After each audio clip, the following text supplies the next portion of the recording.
президент توجیکستان امامعلی رحمان روز 24 سپتامبر سخنرانیش در مجمع عمومی سازمان ملل متحد را از بررسی وضع افغانستان شروع کرد و بخش اعظم سخنرانیش را به همین موضوع بخشید. امامعلی رحمان گفت توجیکستان به کارهای داخلی افغانستان دخالت نمی کند، ولی دوشنبه بر این باور است که برای حل مناسب مشکلات سیاسی و امنیتی کشور همسایه باید توسط انتخابات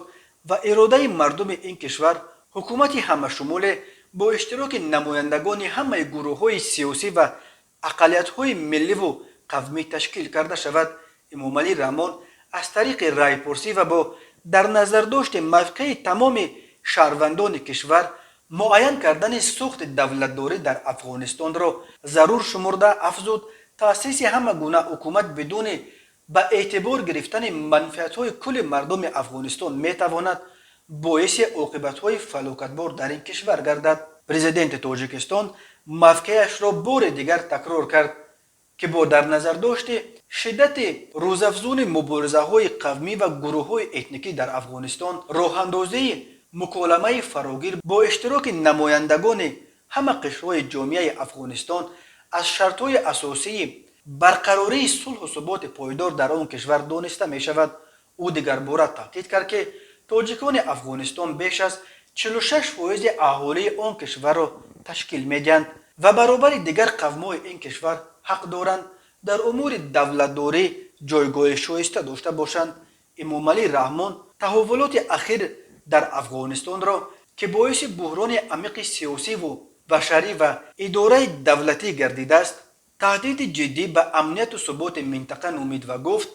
وضع این کشور که با تاجیکستان قریب 1400 کیلومتر سرحد مشترک دارد حکومت و مردم تاجیکستان را بی‌تفاوت گذاشتن نمیتواند. به عقیده پرزیدنت تاجیکستان به سر قدرت آمدن حرکت طالبان که در فهرست گروه‌های تروریستی شورای امنیت سازمان ملل متحد قرار دارد روند به این هم مرکب گئوسیاسی منطقه را باز هم پیچیده تر کرده است و به بالای این افزود امامعلی رحمان از سوی حرکت طالبان اجرا نگردیدن وعده های قبلیشان عاید به تشکیل حکومت همشمول با اشتراک وسیع نیروهای سیاسی و قومی افغانستان باعث نگرانی جدی گردیده است. او بار دیگر تکرار کرد که تاجیکستان همه گونه ظهورات بیقانونی، کشتار و غارتگری و ظلم و تعقیب را علیه مردم افغانستان قطعاً محکوم می نماید. امامعلی رحمان همین طور دیگر باره از سازمان‌های حقوق بشر انتقاد کرد که متاسفانه نسبت به پایمال گردیدن حقوق دیگر قوم و ملت‌های ساکنان افغانستان و آزادی‌های شهروندان آن کشور به خصوص زنان و کودکان خاموشی را اختیار کردند و در این مورد سخنی هم بیان نمی‌کنند. امامعلی رحمان وضع پیش آمده در ولایت پنجشیر را نقض فاجعه بار حقوق بین المللی بشری و فاجعه گومانیتاری نامید و گفت ساکنان این ولایت از دسترسی به آذوقه‌واری، دیگر مواد مورد نیاز اولیه، اینچنین کمک‌های بشردوستانه محروم گردیده حتی نهادهای سازمان ملل و کمیته بین المللی صلیب سرخ تا حال نمی‌توانند به منطقه پنجشیر وارد شوند. امامعلی رحمان خواستار نقش کلیدی به دست گرفتن سازمان ملل در مورد حل قضیه افغانستان شد و گفت مردم آسایشته افغانستان امروز با دهشت روبرو شده است. او با اظهار نگرانی از قتل عام مردم آسایشته، سابق کارمندان نیروهای امنیت ملی و خدمتچیان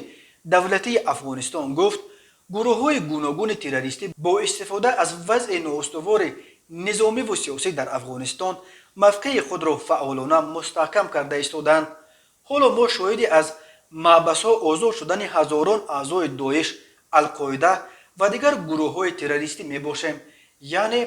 جای نگرانی و تأسف است که امروز افغانستان در راه بسیار خطرزای دیگر باره به لانه تروریسم بین المللی تبدیل یافتن قرار دارد.